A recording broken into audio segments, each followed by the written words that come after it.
This car's beaten cars that are 7 times its value, easily on track.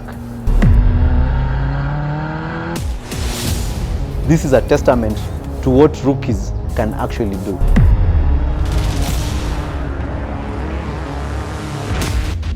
You could go rallying in a normal car, but you'll do so much damage to it and you'll not really perform.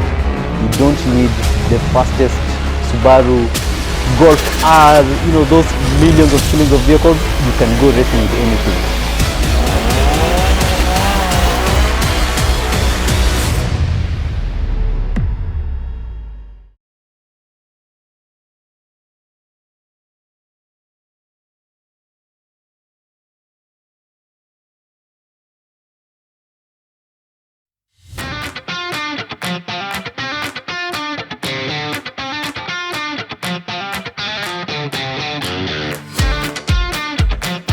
My name is David Ngugi. I'm in IT. I work for an energy company called Energy Access. Rookie racing actually began when my brother first raced this car in a tarmac race outside Kasarani. He placed third, and out of that we decided to form a team and actually seriously go racing.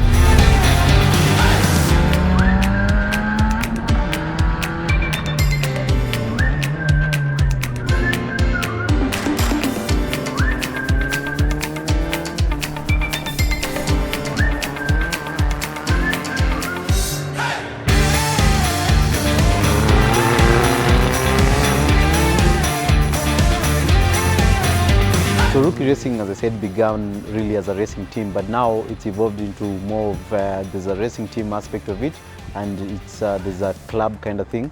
So we've got quite a lot of members in the club aspect of it, and as the team also we've got I think 4 to 5 key members in the team, in the racing team itself. My name is Esther Ngugi. I'm the team mech of Rookie Racing of the Colts. I'm the biggest fan. My main job is to set up the car. Since over the 4 years that we've been working on the car, we've done most of the part. Right now it's only to set up the suspension before going on track.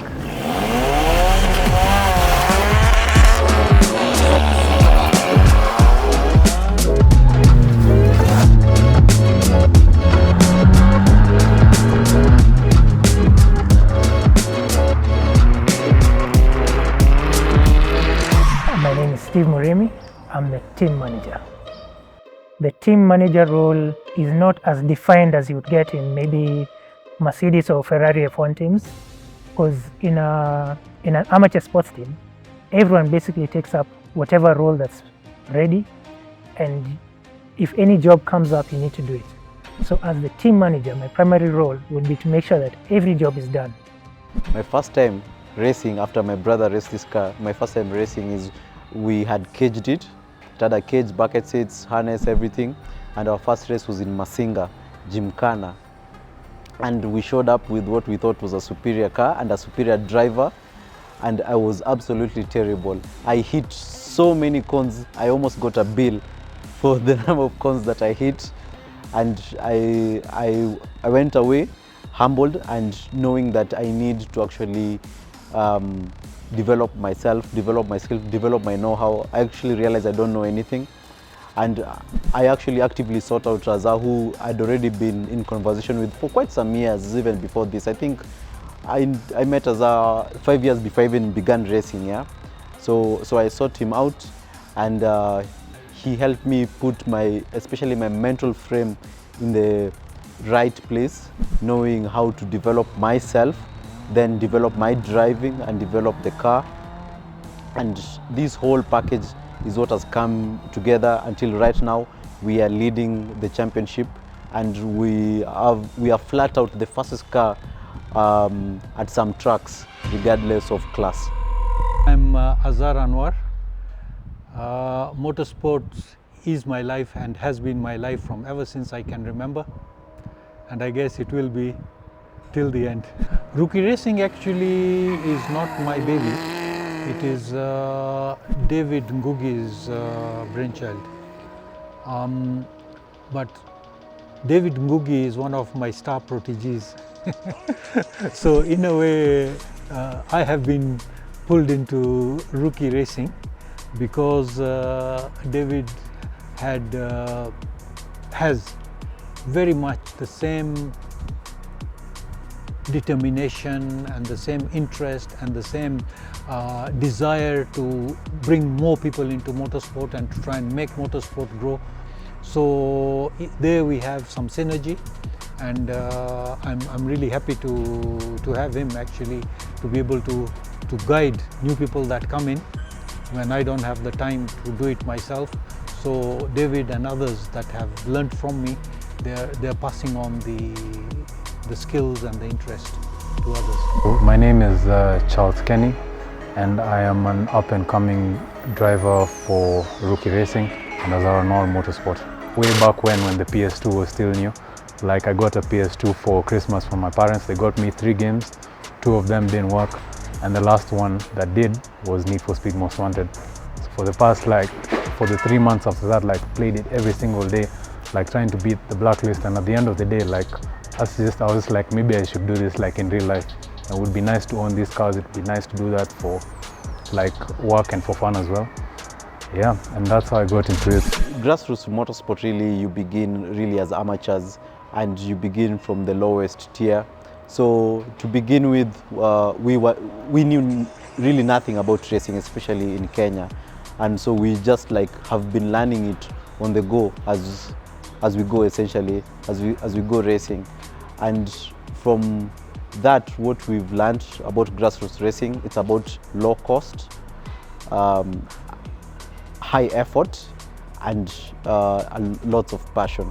A lot of people who can start learning to drive in their everyday cars, meaning to compete, not to drive, they already know they are drivers, on tarmac with a normal car.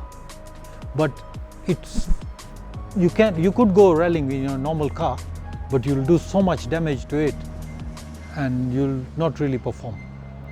So I saw an opportunity that people who want to rally can start learning competition on tarmac in their everyday cars while they gather the resources to build up a rally car and go rallying. So that's how Rookie Racing and my efforts as Azara Motorsport and the Motorsport Academy, that's how we join together. That's where we are one. That anybody who's interested, come. If you are able to afford a rally car, start rallying. Obviously, Azar is highly experienced and knowledgeable with cars, himself being a trained mechanic and having rallied for 40 years before he retired. So the first things first is what he explained to me, which I really didn't know, is that the development of a car in terms of modification and getting performance out of it, it's a curve of diminishing returns. So the first change you make, you do a big step, and then the next change, it's a bit of a smaller step, and then the steps become smaller and smaller in terms of gain, but the effort become higher and higher. So the first change is easy effort, big step, big gain out of that, and then so the effort goes up and the returns go down. So it's key to know what is the right approach to put your limited resources to get the most out of it. So I think out of that approach and that thinking, which actually really resonates with me, we were able to take the car from, I believe we were doing something like when we began on track, we were doing something like 1 minute 17, and we've shaved off, I would say, we've shaved off 21 seconds. Now we are all the way down to 1 minute and 4 seconds, which is amazing. We never ever thought we'll ever get to this kind of point. We thought the barrier for us was the 1 minute and 10 second mark, and we just blew past that very easily without even realizing. So when we are all together during test day, we've already discussed how we want to set up the car. We test and we see what works. So that's how we come up with the setup. So right now we already have like the setup for whistling.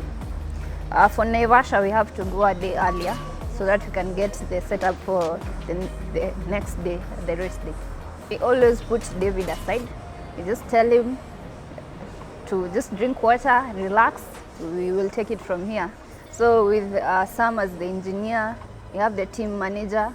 Our work is just to prepare the car. We don't want him around. We already know what we have to do. So we collect a lot of data. We've got a book, a notebook, our most valuable asset in the team. The car is not our most valuable asset.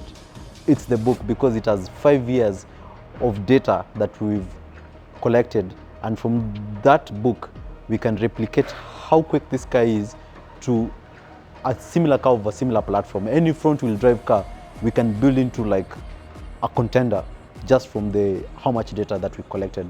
And so Sam has been instrumental in working with that data to develop us even further. Every evening after work, we go for a walk just to talk about the Colts and how to improve it, and how to set better times and how to be competitive. This car from the outside doesn't look like much because what makes it really fast is tucked in underneath. And the best aspect of this car is the suspension setup, which actually has been done really by Azar, has been set up by Azar, of course with our input from testing. The suspension is what transforms this car into the kind of time it's able to set and the performance that it's able to establish on track. So we have different setups for suspension depending on different tracks and different types of racing. And through the tutelage of Azar, we've been able to learn how to set up the suspension differently and tune that suspension to work with different tires, different wheels, and different setups. This is not the most powerful car out there. Can even be argued in some races it's the least powerful car. For the longest time, we've raced this car at its factory power output of 150 horsepower.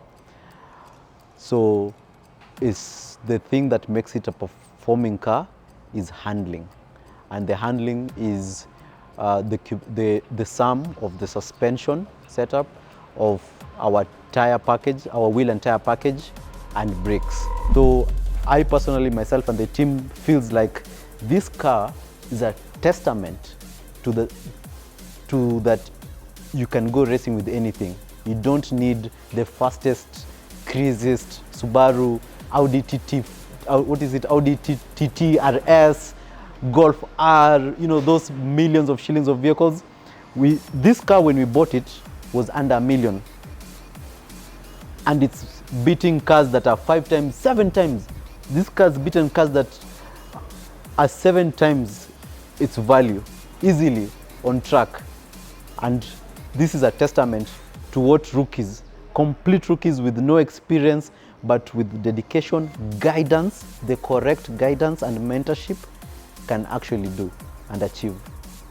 So, yep, this is a real world, our halo car to it's possible. It's not hot air. We've done it, it's possible, and we're willing to help anybody, guide them and show them.